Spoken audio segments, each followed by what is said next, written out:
I'm working. Always. Never ends. Well, it's Saturday, January 27th, and I'm out here just doing some normal chicken chores. And we're about to get a few inches of snow tomorrow, so I decided that I would let the chickens out today, just clean up this area a little bit and allow them to have some of the winter grain mix that I mixed for them and allow them out in their outdoor run, because while the storm is going on, they will be nice and dry in the indoor run.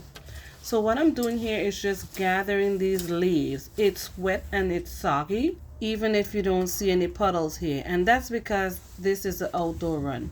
So I'm going to just gather these leaves that I have in here. And Dora is always my spectator. So what I'm actually going to do here is just gather these, and I'm going to throw some of that wintergreen mix at the top of it, and the chickens would be encouraged because of those grains to work that pile down and help break down those leaves.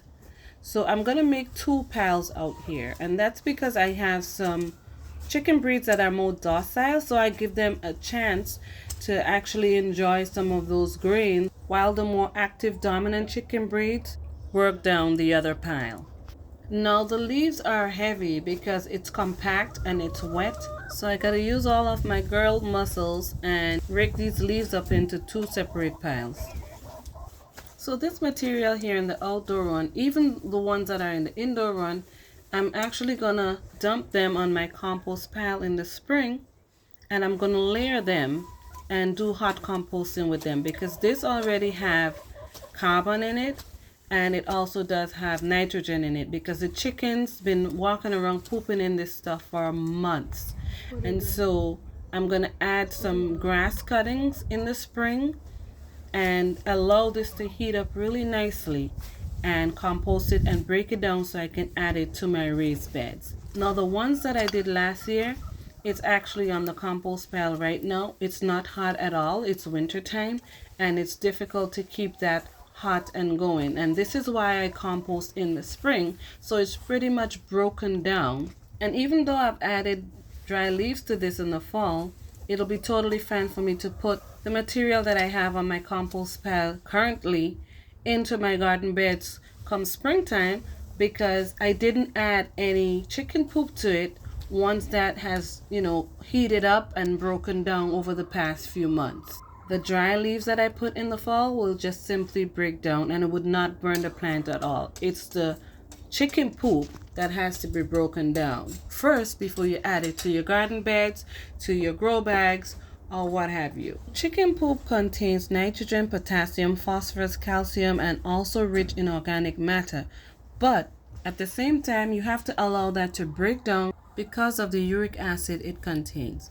Okay, so now I'm done raking up these two piles, and I'm going to just spread some of this winter grain mix here for the chickens, and then I'll allow them to come out here in the outdoor run and enjoy it.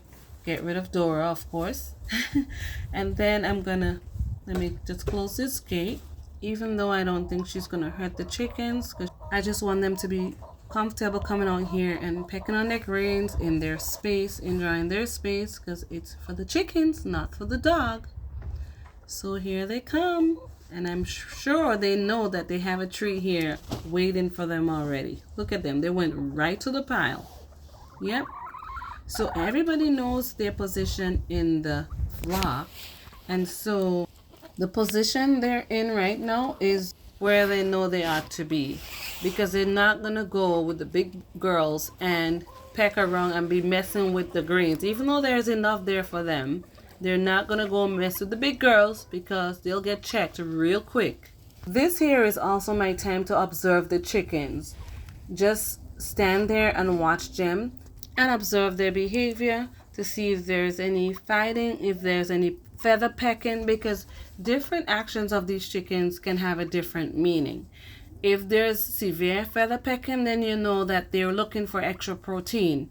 And I've been noticing that these chickens are probably starting to molt, because some of them are already losing feathers, not a whole lot, but I'm noticing that a few of the chickens have been losing feathers. Now, some of these breeds have slowed down in laying over the colder months, but even if they're not laying as often, they still do need high protein for their feathers, because that's pretty much what their feathers are made up of, protein. Now that I've observed them, I would come in here in the indoor run. I would check out this area, make sure it's still nice and dry. See, it's not even frozen. Even at 0 and -0 degrees, the ground in here does not freeze at all. And so I do a quick check at the coop, check out what's going on, and then I come back out here. And this is really quick. I can come out here and do this really quick. Within 10 minutes, do everything that I need to do out here.